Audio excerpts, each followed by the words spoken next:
Mes frères maliens, mes frères sénégalais, mes frères du Burkina Faso, mes frères ghanéens, mes frères du Niger, mes frères ivoiriens du côté de la Côte d'Ivoire, gabonais, camerounais, mes frères centrafricains, tous africains que vous êtes, que vous soyez du sud, de l'ouest ou de l'est, venez, on va parler. On dit que le président de la transition Assimi Goïta et le président Alassane Ouattara se sont rencontrés il y a de cela quelques jours au Ghana.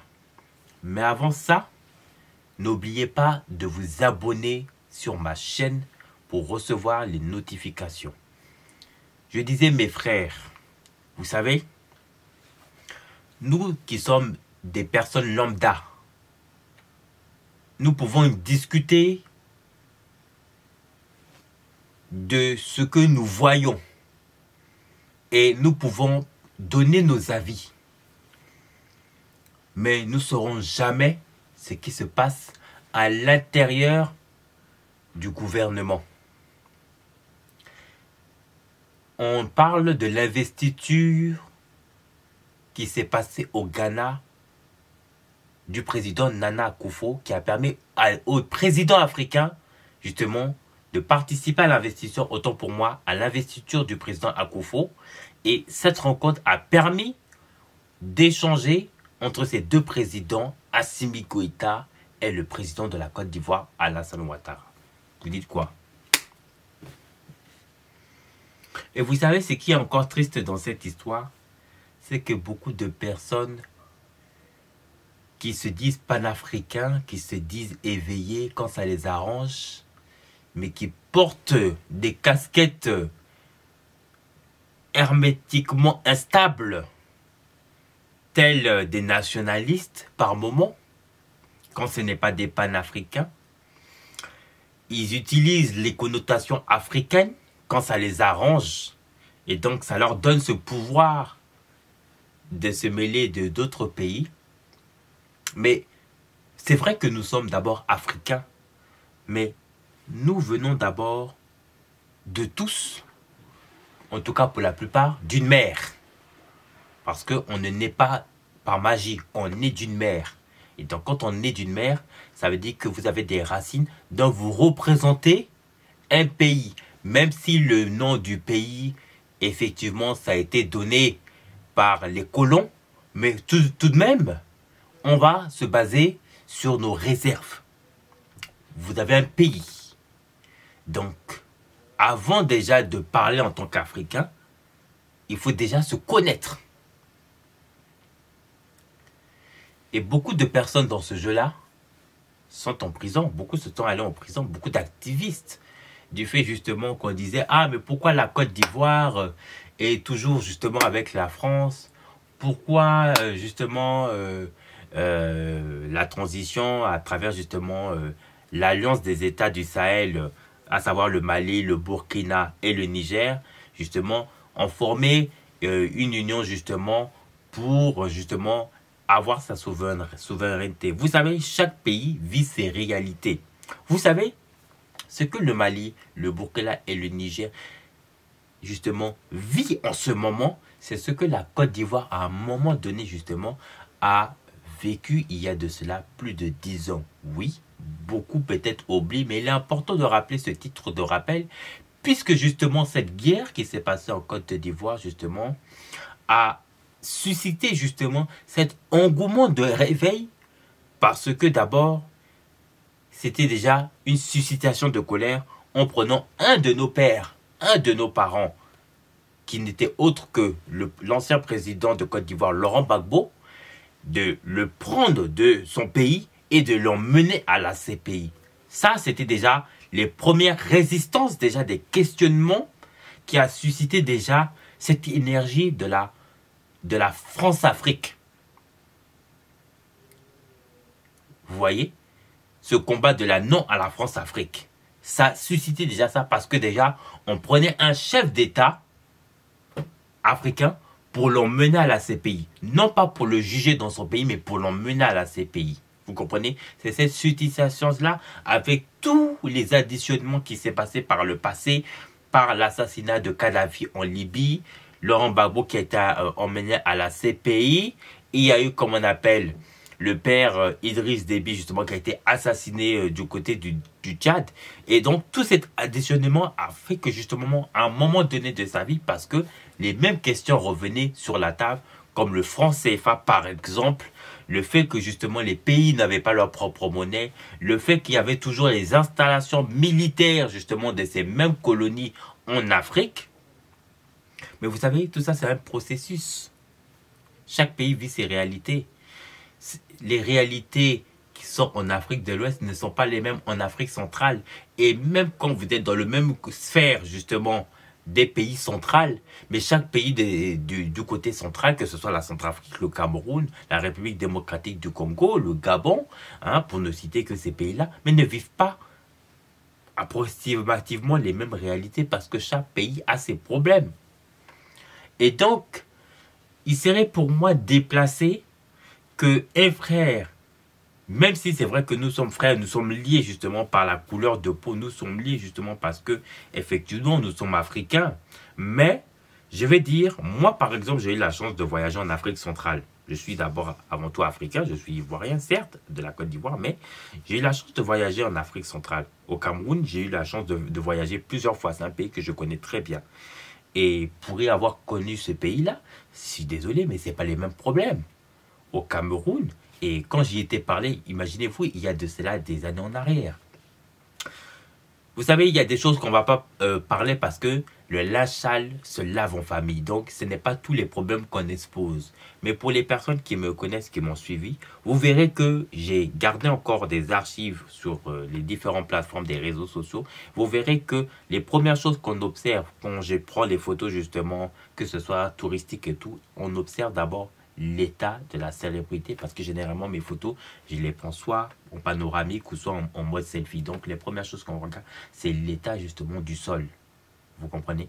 Et donc ce sont des choses que je n'ai jamais exposé ça sur les réseaux sociaux parce que nous sommes africains et nous avons ces problèmes là, on pourrait les retrouver ça à peu près partout dans chaque village. Donc voilà pourquoi je n'ai jamais parlé de ça parce que je pense que quand on arrive à un certain niveau justement de maturité et de éveil de conscience, il y a des choses qu'on ne s'expose pas parce que pour moi, c'est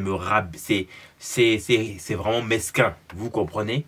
Et pour moi, un centrafricain qui va venir parler d'un pays alors qu'il ne se préoccupe pas de son propre pays, ben écoutez, hein, on vous dit que le président Alassane Ouattara et Assimi Goïta se sont rencontrés. Vous savez, les rencontres diplomatiques, vous savez, c'est aussi l'occasion justement pour ces deux personnes ou pour ses adversaires justement de s'échauffer.